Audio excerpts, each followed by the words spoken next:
En videos anteriores vimos cómo calcular el eje, ¿sí? Que es la línea que va a separar el medio de la parábola en dos partes iguales. Después, cómo encontrar el vértice, que es ese punto máximo donde cambia el sentido de la parábola, que puede ser así, o punto mínimo, donde también cambia el sentido de la parábola. Y también encontramos los ceros, que en este caso de esta función que es de grado 2 encontramos las dos raíces, que son -3 y -1. Nos falta un valor importante, que es la ordenada de la función, que es el corte en el eje Y, que en las funciones polinómicas coincide con el término independiente, ¿sí? Así que lo anotamos acá, ordenada. En este caso es Y igual a -3.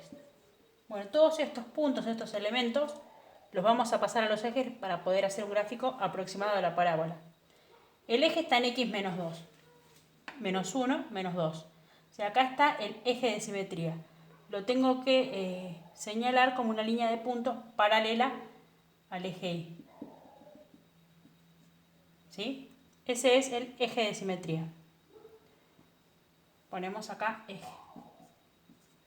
Sobre el eje de simetría, siempre sobre el eje de simetría, a la altura 1, esta es la altura 1, o sea que a esta altura del eje de simetría, acá está el vértice.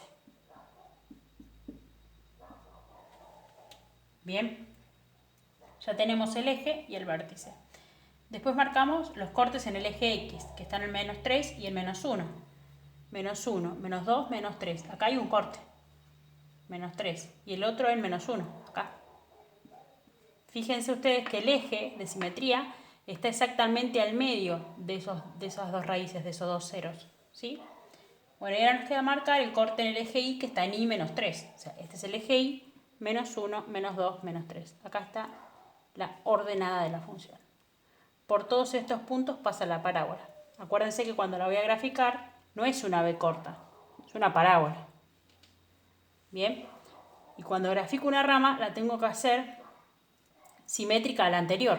O sea, la distancia de un punto a su punto enfrentado, digamos, tiene que ser medianamente la misma. Es una parábola simétrica respecto del eje. Ese es el gráfico aproximado de la parábola.